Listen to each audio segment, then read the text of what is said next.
So Bitcoin's been incredibly volatile today. We actually saw a dump to 91,000 and then a push back up. In fact, we were going to retest 95 before the market dumped again. So what's going on? Why are we seeing such volatility? And what does 2025 truly look like if you're a cryptocurrency investor? Well, I'm going to break down some key things you need to be aware of in this video, as well as giving you a view as to exactly why the market was so volatile today. So if that's something you like the sound of, hit that subscribe button. Don't forget, smash up the like to a brand new all-time high.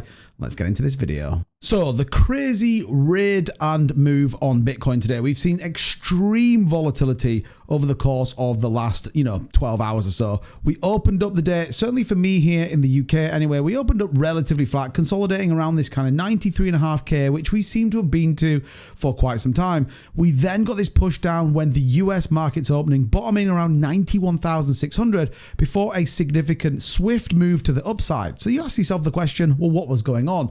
We've had some very bullish news that MicroStrategy is buying some more. There's obviously the debate about whether Microsoft or its partners Amazon and many others are going to get into this. The Trump effect, I believe, is going to kick in very soon as people get bullish on his inauguration.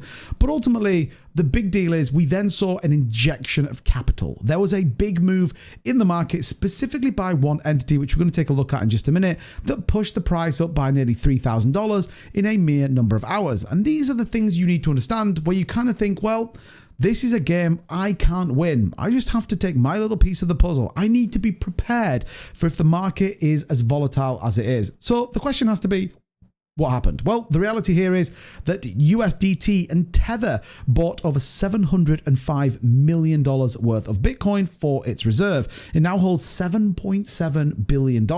Now, if you've been following this channel for a while, we've been talking about Tether and the fact they're moving into RWA, the fact they're moving into more bricks and mortar establishments, and really trying to absolutely make sure their portfolio is as big as possible. The fact they are prepared to buy 7.6 thousand Bitcoin today at the price and the volatility it is, for me, tells me there is only one way Bitcoin is going, and that's a rally back up to about $110,000, $112,000. I absolutely believe the Trump effect will break a new all-time high before another pullback. You have to be ready in this market. Bull runs are not simply straight up. They do come in waves, and right now we are in this consolidation. But look what's happening at the big money. Look who is buying. MicroStrategy bought more, USDT bought more, and they are not the only ones. In fact, you're going to see more and more people buying bigger and bigger bags.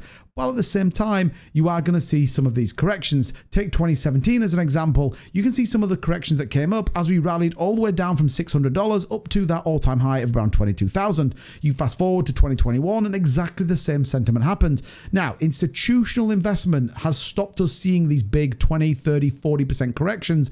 Doesn't mean that we're not going to get them. And I think the sentiment here has to be of a bullish move and overall market sentiment. We'll take a look at the chart in a bit more detail in just a second. So I guess the question is, what's coming in 2025? A strategic Bitcoin reserve, the fact that Trump is going to be in office, and we know that he is a pro-cryptocurrency president, and also World Liberty Finance, a project he is part of, again, supporting a cryptocurrency movement. There is also one other big thing that everyone was talking about, and no one now seems to be discussing. That's a $16 billion injection of capital back into the cryptocurrency market. These are the FTX creditor payments, and these start January 3rd. This will be another possible potential move where we see positive inflows into the market. Now, institutional investment's already coming in. We've seen that with some net positive inflows, albeit we've had a few days of outflows. FTX bringing some big money in, and at the same time, a more positive sentiment, for me, absolutely sets us in a world. But the question has to be, why is the market so volatile right now, and what's going on? Well, if you take a look here at the daily channel, we talked about this yesterday. We've seen significant breakdowns of some of the key supports. This 40-day moving channel we broke through earlier on, and we've continued to come down. The thing to note here, though, is the bottom end of the Bollinger Bands, and that's why we put them on the chart to just give us an indication as to what's happening. You can see here we retested the bottom end of the Bollinger Band before bouncing back up. In fact, the market rallying a little bit, over 1% in the last hour. Our volume is entering. The thing to be mindful of, we did get the bearish cross back here on the 20-day exponential moving average, and also the 50-day moving average here on the daily. Increase that to a 3-day chart. We're just in a simple correction, holding off this bottom level support. And I think this is a key part. I think Bitcoin is in a decision. Are we going to go back up to that 110, 112,000, or are we going to consider and consolidate a little bit further? I was talking about this on my live stream that I think we're going to consolidate just for a little bit longer. We actually came up, retested the 236 Fibonacci at 95,500. This is going to be a key level for us if we want to see the market push to the upside.